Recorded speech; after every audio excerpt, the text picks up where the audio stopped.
नमो तस्स भगवतो अरहतो सम्मा संबुद्धस्स नमो तस्स भगवतो अरहतो सम्मा संबुद्धस्स नमो तस्स भगवतो अरहतो सम्मा संबुद्धस्स. So today we are beginning to look at what is called the section 5 of the book 4 of the Buddha and his Dhamma, and we are going to look at the section 5, which is about sermons on Dhamma, as to what constitute the Dhamma. And here we are going to study about 7 subsections, and as we have seen that each of those subsections are of tremendous value to us in order to understand what Baba Ambedkar meant by Dhamma. So what I'm going to do is talk about the subtitles briefly. Like, for example, the subtitle or subsection 1 is titled as Why Right Views Rank First. Why the right view ranks first. That is what is the first, we can say, the subtitle. And the second is why bother about life after death. Third is about prayers and invocations to God are a futility. That is the third. And the fourth is it is not what you eat, what makes you holy. And the subsection 5 is about not food, but evil actions that matter. And the subsection 6 is about not enough is outward washing. And then the last subsection is about what is holy life. So when we look at this particular scheme which Baba Ambedkar has put forward here, we can see very beautifully how Baba Ambedkar has structured the particular section on the sermons of Dhamma, because we have seen that Baba Ambedkar has very systematically has taught the Buddha's Dhamma in the Buddha and his Dhamma, and that is what matters in a sense as we are studying the Buddha and his Dhamma. So we are on the page number 398 and section 5, and the broad heading is the sermons on Dhamma. So let's begin with the subsection 1. So the subsection 1 is about why right views rank first. So we have seen in the teachings of the Buddha and in the overall scheme of Baba Ambedkar's presentation of the Buddha's teachings for our time, we have just seen that what is important is the Noble Eightfold Path, and Noble Eightfold Path is very, very important for the Buddhists to practice the Buddha Dhamma. And as the verse number 1 goes, of the Noble Eightfold Path, the noblest is the right outlook. Now, there is a lot of talk about what constitute right livelihood, because this is what is the beginning of the Buddha's teaching, the right outlook, the right attitude, the right way of looking at the things, and the right way of understanding anything. And therefore, the most important is the right view, and therefore correcting the view is very important. And Baba Ambedkar has emphasized throughout his life as to how important it is to have the right view. And we can see in a lot of writings and speeches of Baba Ambedkar that he emphasized on understanding things rightly, on knowing things as they are, whether it's a sociological phenomena or economical facts or whatever that is. He always emphasized on knowing anything as it is. So, of course, the first is repeated often in the Buddha and his Dhamma, but here is, this is very beautifully put by Baba Ambedkar, of the Noble Eightfold Path, the noblest is the right outlook. Of the Noble Eightfold Path, the noblest is the right outlook. And the second goes like this, that right thinking is the preface and the key to everything else in the higher life and ignorance. You see? So without right thinking, without right outlook, or what is called the Sammaditthi, it's very difficult to live the higher life. So if we want to cultivate the life, or if we want to cultivate the mind, the key and the prerequisite condition for that is this, that we should have a right thinking. We should have a right outlook. We should have a right vision. We should have a right ditti. We should, in other words, have samadhi. And the opposite of samadhi is ignorance. And you see, the lack of understanding. If we do not understand it, if we do not understand, or we do not, have a right thinking, then it is the root cause of all evils. So all evils spring from, unrighteous outlook, or, the wrong outlook. And the fourth goes like this. For developing right outlook, one must see all phenomena of life as a process of causal law. You see, this is very important. Very, very important. This is what is the beginning of, the science. It is the beginning of everything, as it is. And these words are very important. What is Baba Ambedkar is saying, bringing so much of the his understanding of Buddha Dhamma here is, for developing right outlook, one must see all phenomena of life, excluding none, all phenomena of life as a process of causal law. Now, process is a very important word here, because, the other philosophies try to talk about the products, or, the material or the substance. What is the prime substance from which everything is made up of? In other words, all the, so-called religions are talking about the certainty, isn't it? And the slight uncertainty unsettles human mind. But if we look at the human life, or all other things in the world, we can see that, they are not always so. They are bound to change. They are impermanent. In other words, what Buddhism calls them shanik, or shanikvad, the momentariness. The things arise and, disappear. Every moment to moment. And Buddha put it very nicely, upajitva nirujjati. Rising and falling all the time. Because of this basic nature of everything is possible. Otherwise, because there is this shunya, everything is possible. Otherwise, nothing would be possible. And here, I think, the process of causal law is also called in Buddhism paticca samutpad. This is that is, this is not, that is not. With the arising of this, that arises. With the cessation of this, that ceases. So in a way, the reality is relational. In a way, the reality is interdependent. One things depend on another thing. And if you look at the causal process within our own being, our bodies are not divinely created. They are created through some kinds of causes and conditions. Even now the scientists are saying that the consciousness is natural. There is nothing divine about you. There is nothing supernatural about you. The body, the supernaturalness of the body has been now disputed for a long time, and has been proved that our bodies have evolved over the causal process happening over the millions and millions of years of, years. So see, this is very important, to be able to see all phenomena of life as a process of causal law.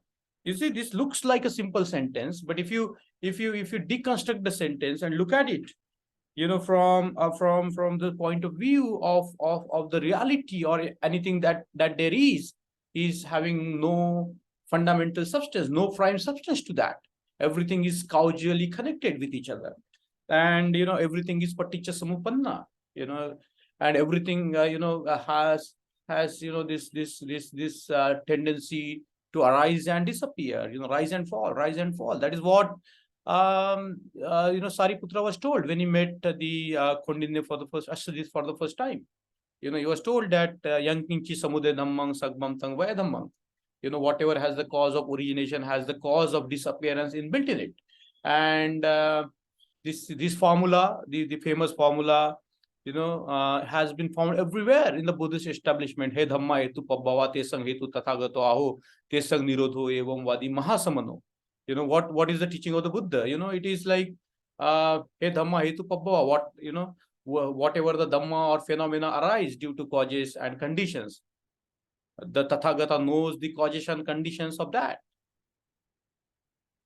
and their disappearance also their causes and conditions the Tathagata knows. In other words, this is Evam Vadi Mahasamano, the great Mahasaman, the great Saman, teaches like that. This is what is his teaching. What is his teaching? A process of causal law is the teaching of the Buddha. In a very simple, in a nutshell, what is, if somebody asks us what is the teaching of the Buddha? What is the Vad of the Buddha, Mahasamana? That is this, very simple, a process of causal law.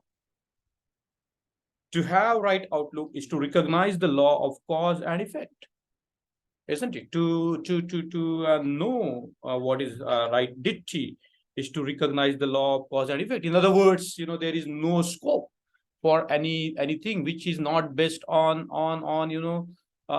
mere speculation, on mere daydreaming, or mere fanciful thoughts or ideas. There has to be this understanding of law of cause and effect, isn't it? So you see, the verse number 5 goes like this: whatsoever individual, brethren, follows perverted views. See, right views and the perverted views. Perverted aims, because your views are perverted, your aims will be perverted. Perverted speech or acts or living, perverted effort, attention, and contemplation, whose knowledge and emancipation are perverted. For him, every action of deed, word, or thought performed and achieved according to such perverted views. Every will act, every aspiration, every resolve, all his activities, these things, one and all, conduce to what is distasteful, unpleasing, repulsive, unprofitable, and painful. And why so? Because of his evil view. To be right is not enough. A baby may be right, but that does not mean that a baby knows what is right. To be right, one must know what is right. You see, it is not just kind of a logical sequence of the ideas that Baba Ambedkar has arranged here, very beautifully structured and very beautifully arranged. So to be right is not enough. We should know what is right as right, what is truth as truth, what is untruth as untruth. That is what we should know. And without that understanding, the right outlook is of no consequence. Ananda, who can be rightly described as an Alsman? Only he who has mastered what is rationally possible and what is rationally impossible. Isn't it? So you see, very beautiful. Very beautiful. See what the Buddha is saying here is he should know what is rightly possible, rationally possible, and rationally impossible. Isn't it? So there are two domains where you know certain things are surely wrong. That's certainly wrong. They are wrong ideas. They are wrong outlooks. They are wrong aims. They are wrong speech and wrong actions and wrong living. Isn't it? Why is that? Because, they are rationally impossible. And that is what the Buddha Dhamma is all about. It's about examining. It's about investigation. It's about pariksha. Recently, as I was telling you in the previous classes, this particular word, pariksha or examination, has very deep consequences in Buddhism, and that is what the Buddha has encouraged disciples to investigate, to examine, to understand, to find for themselves what is right and what is wrong, and what is rationally possible and what is rationally impossible. So there are certain domains for sure we know that they are rationally impossible. There are certain things that we know that they are rationally possible. So you see this particular subsection, 7 verses. And as I often say in our classes that, this we have to tease a lot of meaning out of a single verse. And that is the quality of the Buddha's Dhamma. If you begin to contemplate on certain ideas for a long time, you begin to see their overall dimensions where you can begin to make sense of a lot of things that the Buddha say in terms of your own life. Isn't it? This section, as I'm going to reread again to emphasize certain points and then again go back and talk about certain things. So you see, the Buddha Dhamma is about the Noble Eightfold Path, and of the Noble Eightfold Path, what is the noblest is the right outlook. And then, Baba Sahib's way of looking at things from several vantage points, calling, things like, right outlook as right thinking, then right ditti, samma so we have to master this method also to examine certain things, not just from the linguistic point of view, but as a way to understand what it really is. What does it really imply in terms of the reality or right outlook? So you see, the second words, right thinking, is the preface and the key to everything else in the higher life. So suppose if you want to live a higher cultivated life, it's very important to have the right thinking, the right outlook, isn't it? And it can also tend to ignorance if we do not have the right view or we do not have the right outlook. And as Baba Ambedkar makes clear in the verse number 3, the lack of understanding is the root of all evil. Understanding, in other words, means everything. Knowledge, in other words, means everything. Knowing is everything. Knowing everything as it is. So what is to be known? The verse number 4 goes like this.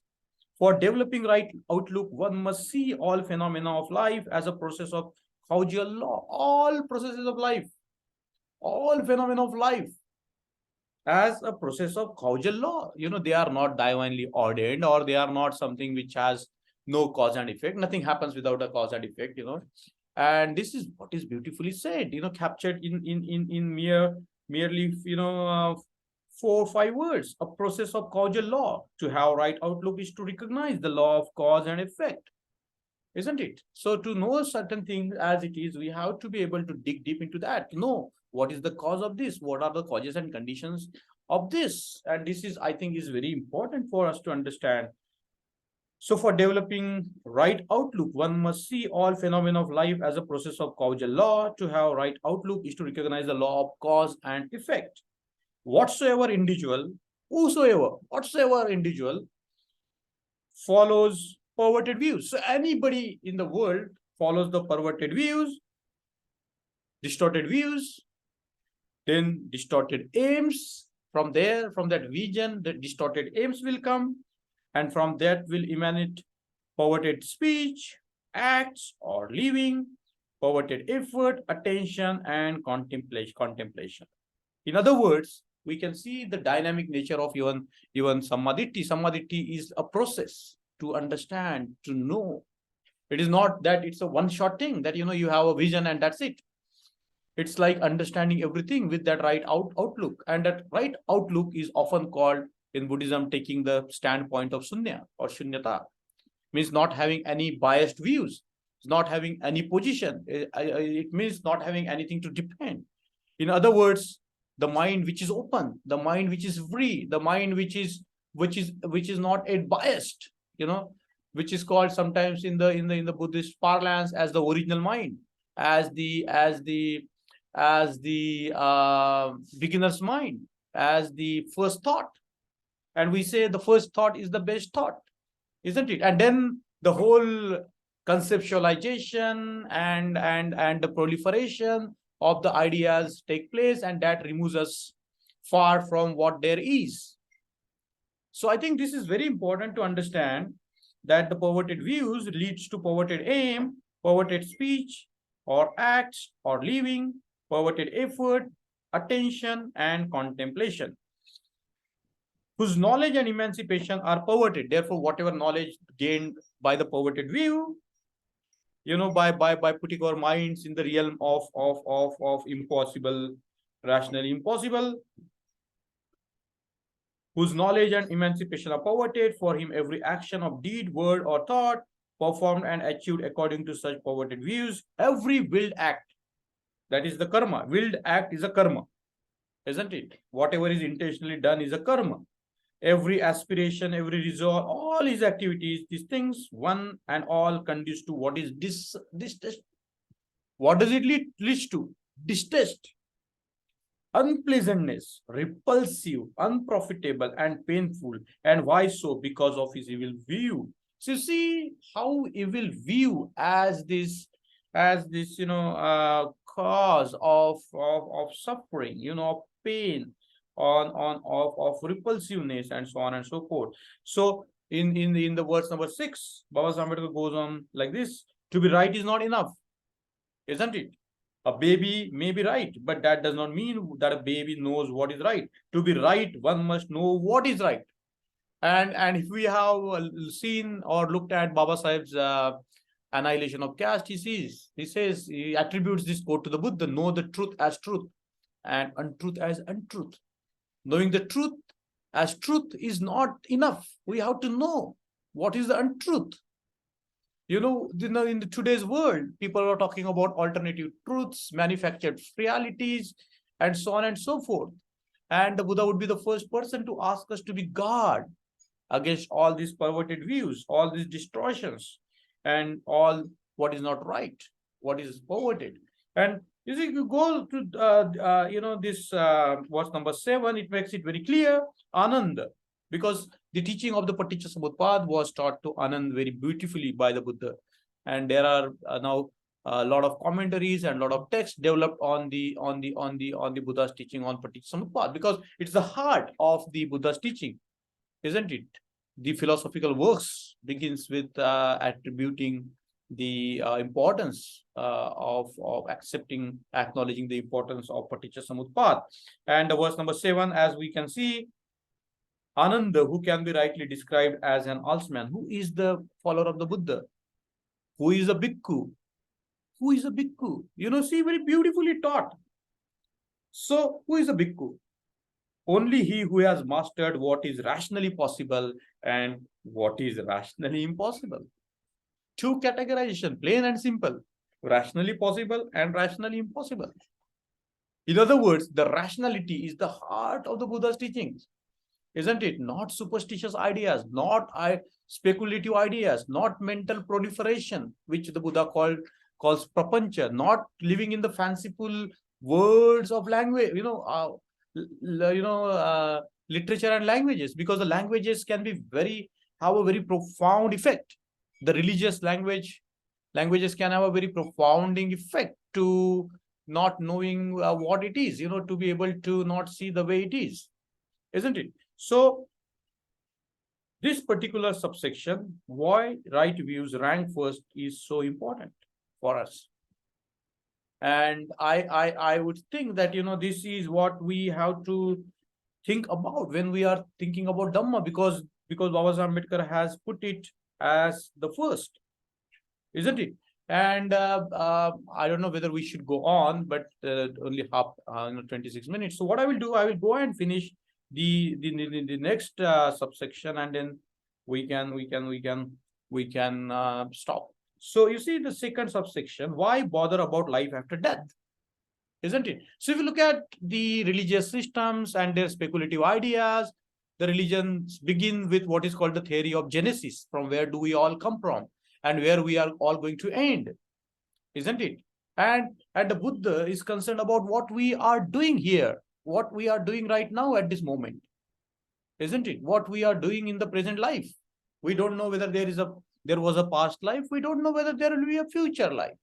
And there is a lot of controversy about that. But we definitely know that we have this life, isn't it? And the Buddha is very concerned about what do we do now? What do we do now instead of, running after some kind of heaven, or trying to escape from some kind of a hell, or, all the so-called destinations that have been described in the religious literatures, religious books of all sorts. What happens after the death? That has been a question all the time.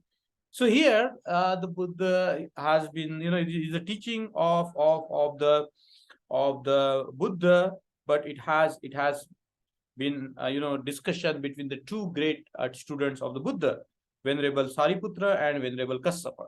Very important, because you see, even the Buddha was alive, there were masters of the Dhamma. There were people who has mastered the Buddha's Dhamma. Sariputra was definitely one among them. In the Sangiti Sutta, we can see how efficient Sariputra was in order to, in the scheme of categorizing and developing the various ways the Buddha's teachings can be categorized. And so was the Kassapa. Kassapa was another great monk. So what I'm going to do, I'm going to read these 9 verses, and then I'm going to contemplate on those 9 verses.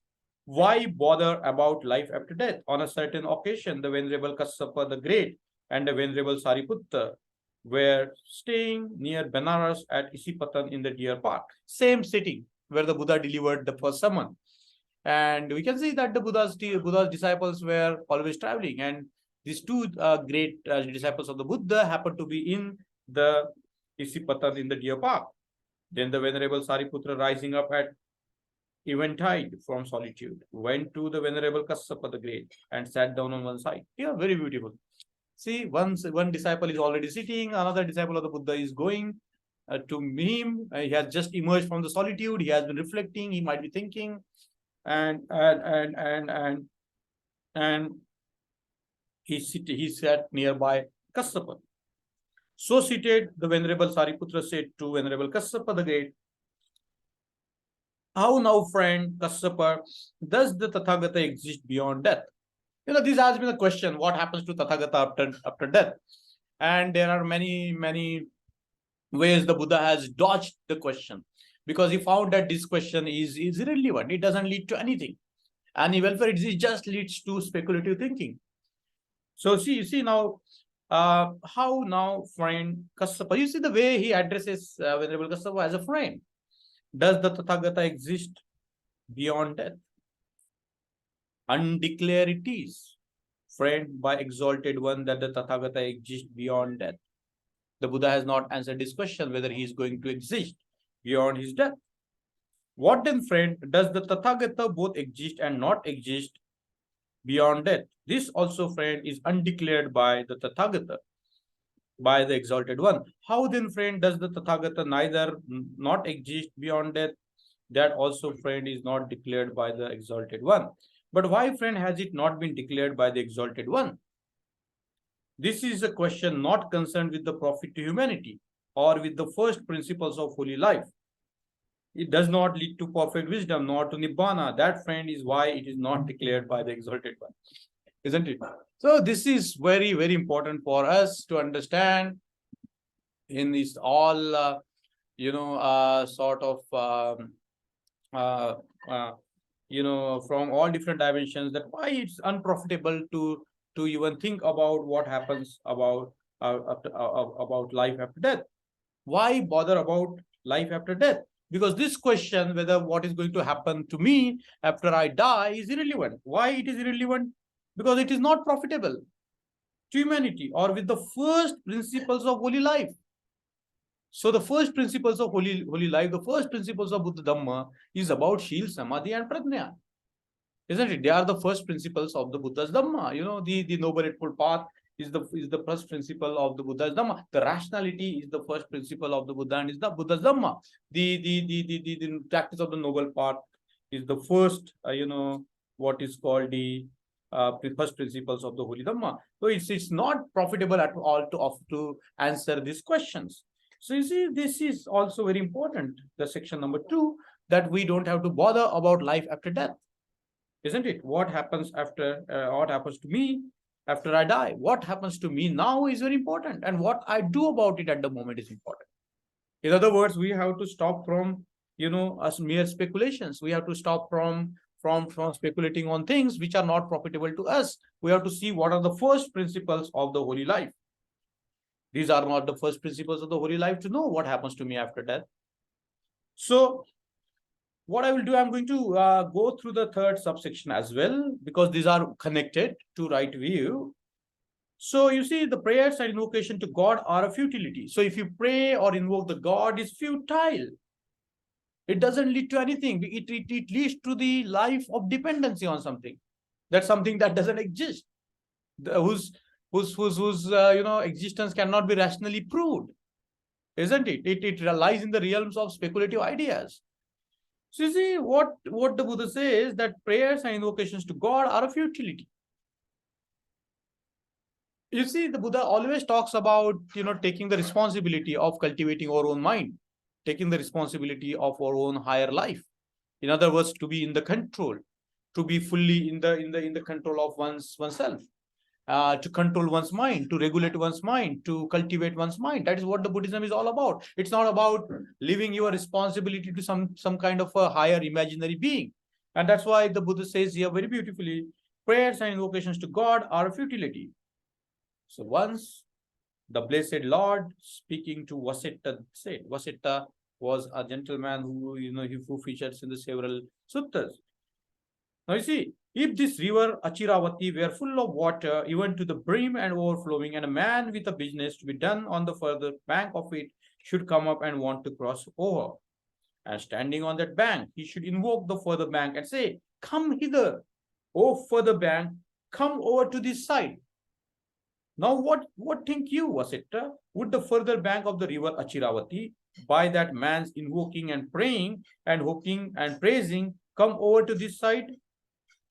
In just the same way, Vasita, do the Brahmins versed in the three Vedas omit the practice of those qualities which really make a man a Brahmin, and adopting the practice of those qualities which really make men non-Brahmins say this: Indra we call upon, Brahma we call upon, Isha we call upon, Prajapati we call upon, Brahma we call upon, we call. Invoking and invoking, calling and calling. Verily was it that these Brahmins, by reason of their invoking and praying and hoping and praising, should after death become united with Brahma. Verily such a condition of thing can in no wise be. Okay.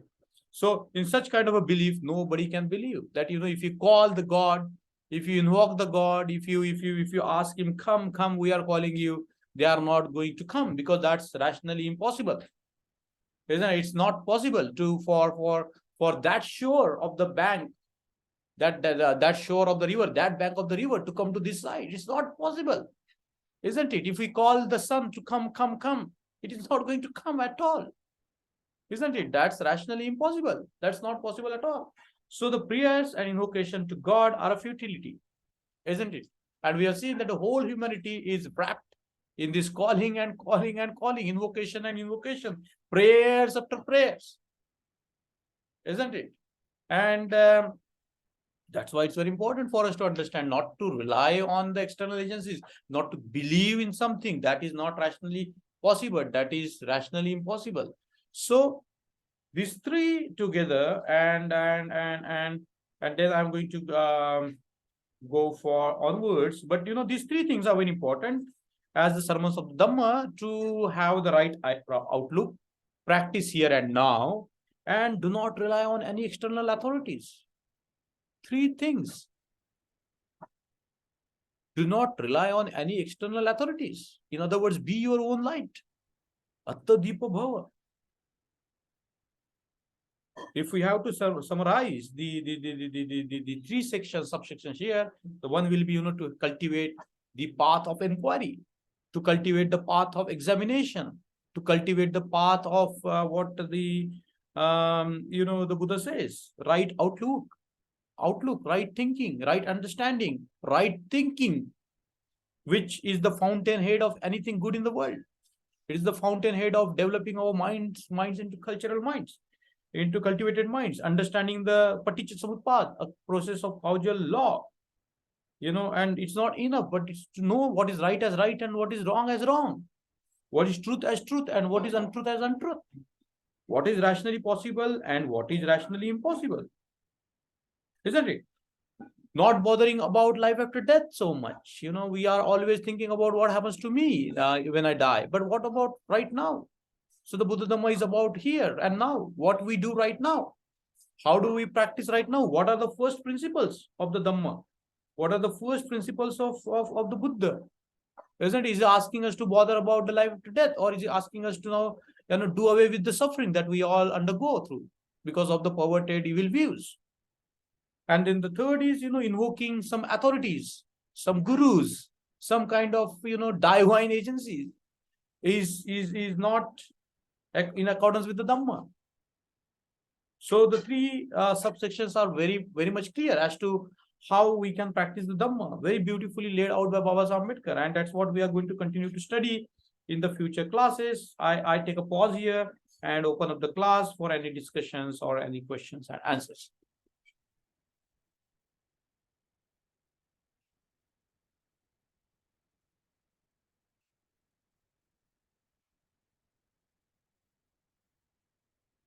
Anything?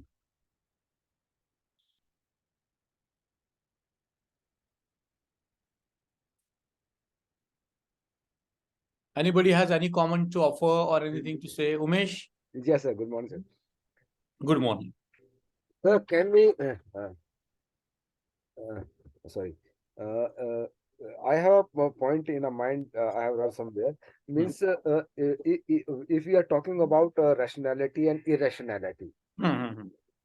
then can we imagine, or can it is be believed true that humans are born irrational, and when they grow up they will start making decisions on the basis of certain idealism, or reasoning to Hmm. be rational. Hmm. Is it so, Right. sir? No, you see, we have this lot of forces that make us blind, isn't it? And that those forces start operating from from our childhood, like the culture, the religions that we are brought into, the families and their values. They all condition us, isn't it? So it's not that we are born with right outlook. It's not that we are born with knowledge. We are born in a such a situation, like when an infant is there, the Buddha says that he has no perception of self and others, and then slowly that self perception comes into being, that I am there, isn't it? So looking at it from a psychological point of view, for example, the language that we speak also conditions us in a certain ways. It asks us to, it prompts us to see the world in a certain way. For example, the religious ideas which are there around surrounding us, because the human mind is not is a social mind. The mind is a social mind. It's a relational reality. The human mind doesn't stand in isolation with whatever there is, isn't it? It's also paticca samuppanna. The consciousness is also paticca samuppanna. That means it's relational, it dependent. So what lot of the ideas, lot of the views that are formed in our minds are conditioned by a lot of things, lot of ideas, lot of belief system. We, a lot of beliefs we have, and humanity has been in the grab of a lot of belief systems. For example, in the ancient time, people used to believe that the rain is caused by some rain god, because they didn't inquire. And when they started inquiring, when they started putting up the rational mind to it, they understood that the rain is like, because of the water cycle. And for example, the human beings were created by the god. Now this idea is completely shattered, because when the humans inquired into the evolution of human being, they found that it is the explanation given by the theistic schools is not simply valid, isn't it? And as we are moving towards examining more and more at length and details, we are beginning to see a lot of realities which are unfolding, which are not in accordance with the long cherished beliefs of the humanity, isn't it? So we are of course have had this lot of ideas, perverted views. But what the Buddha is saying, to cultivate, because the noble eightfold path is a path of cultivation, isn't it? We have to cultivate, we have to have that outlook. And I found this word very important, because some of the people use the word like vision. Some of the people use very different words for it.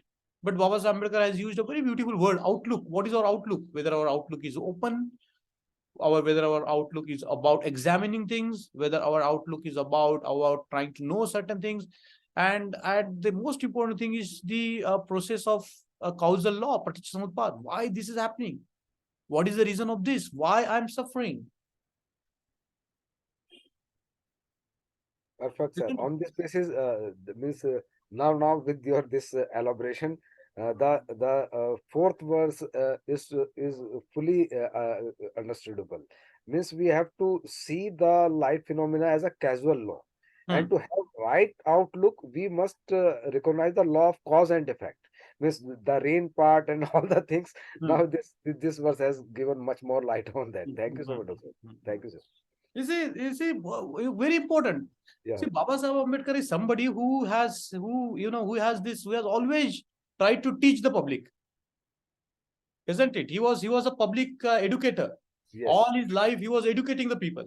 Yeah. isn't it? So you look at the Buddha and his Dhamma as Baba Ambedkar is teaching us about the Buddha's Dhamma. Yeah. Now these 4 verses, if you look at it, you see the right view ranks first. Yes. Then he goes on saying that noble eightfold path, noblest is the right outlook. Yeah. So if you take the noble eightfold path, the noblest is the right outlook. Now you see he uses the word outlook here. And then in the second verse, he uses the word right thinking. So you see, outlook, thinking, looking, the looking, seeing doesn't communicate this dynamism, but thinking communicates this dynamism, right thinking. So what is the right thinking? Right thinking is a preface and key to everything else in the higher life. Now he connects right thinking, right outlook with the higher life. Then the lack of understanding is the root cause of all evil. And he goes on saying, see, right understanding. Then now you have these 3 words: outlook, thinking, understanding. Perfect, sir. Perfect. You see how it goes on? And then he goes on that one must see. You can underline the word see. One must see all phenomena, all that is there around us, all phenomena of life as a process of causal law. Plain and simple. Then he goes on saying to have right outlook is to recognize. We have to recognize that, this is the law of cause and effect. Yes, sir. Not just, we have to recognize that, the things, the rationally possible, rationally impossible things can be categorized. We can know certain things that rationally possible, and we can know definitely that something are not rationally possible. They are rationally impossible. You see the systematic way Baba Ambedkar, leads us to understand the Dhamma. Yes, sir. Yes, sir. Yes, sir. And the roadmap is clear. Is first have a right outlook, then go for on right thinking, then go on right understanding, then see and recognize it. Great, sir. Sadhu. Sadhu. Thank you so much. Thank you. So anyone else? Jai Bhim, sir. Good morning. Jai Bhim, Pankaj. This in the section 2 and 3, what is mentioned is the ability or the prayers and invocation to the God or the external agency. This has created a lot of problem among people, because I believe the God is the biggest blind belief or belief in the external agency, because it is talking on the 2 sides. One is something concerned with your life, and something profitable or unprofitable if you follow certain rituals or not. Now, if you see overall situation in surrounding us, right from the childhood, this is what happening. The visuals that affects your mind are all leading to this fact only, that you have to believe in some external agency. They call it God, and God are n numbers. Yeah. And it is now with that we also do the prayers to Buddha. Yeah, definitely we do. But we do with that the understanding. Now it really creates difference. So it's really why Baba Sahib put these 2 things, immediately after right view rank first, and the life after death and futility. If this people get understanding for the God as a biggest blind belief, then at least there is some chance to think over overall situation, some improvement around the situation. Very good. I think thank you, Pankaj, for raising this very beautiful question. Because you see, we surrounding us, we see all around that their people are invoking God, they are calling upon God, and they are the chanting, they are chanting the names of the God, and so on and so forth. Nobody knows who is the God. As the Buddha says, a blind man is leading a blind man, isn't it? And it's just a big speculative idea. We don't know rationally. No one knows that there is something called, and the concept of God we have seen when we studied the philosophy of religion in the philosophy of religion classes, as to how even the concept of God has changed from a community totem to the universal sort of things, like somebody as a creator of the world, and so on and so. We have seen those ideas. when we think about it in terms of Buddhism, we have also the Buddha. We have Buddha image, and definitely we pay our respect to the Buddha. And then what is it? How it is different? We don't call upon the Buddha to come and solve our problems. Yes. The Buddhist will never do that. They won't call upon the Buddha. They know that the Buddha is not going to come. So, but why do we have the Buddha? Why do we pray our respect to the Buddha? It has a very deep psychological dimension to it. We have our ideal before us, the ideal embodiment of Sila, Samadhi, and Prajna before us, isn't it? That's how we have Baba Sahib's photograph, to remind ourselves continuously as to what we are supposed to achieve in our lives, isn't it? We know that Baba Ambedkar is not going to come, and we know that Buddha is not going to come, isn't it? But we definitely know that if we follow the path that they have shown us, we know that we are going to reach the same kind of an outlook, the same kind of the right mind that they have attained to, isn't it? And that gives rise to what is called the Saddha or faith, which is not based on blind following. It is based on the experience that if we begin to examine like them, if we begin to know like them, if we begin to not practice the evil views like them, then we definitely have a cultured life.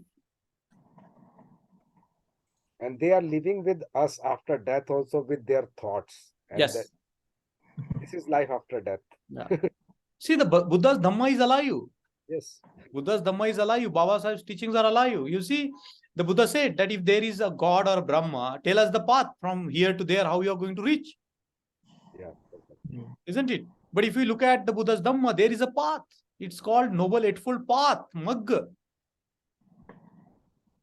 We know for sure that if we follow like this, we are going to reach there. And we have a practical result and example as Buddha and Baba Sahib. Yeah. And for that matter, we don't have to rely on the books. We don't have to rely on any sacred text. They are just guide to us. Yes. Isn't it? And you just develop this mind of pariksha or investigation. Very beautiful. Isn't it? True, sir. True. Yeah. So we are nearing to the end of a class. And is there anything on anybody's mind that they would like to share or talk? Rahul, Shashank, Rahul, another Rahul, Vasni Sahab, Sukhdevi ji, Sonami ji.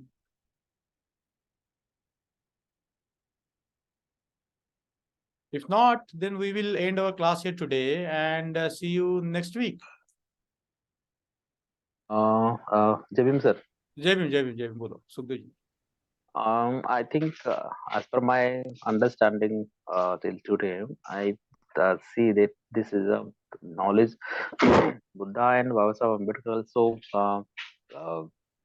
have seen the path to curtail the dukkha or say reduce our suffering.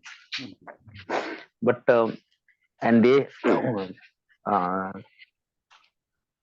there are very few people who are decoding and instructing the common man also.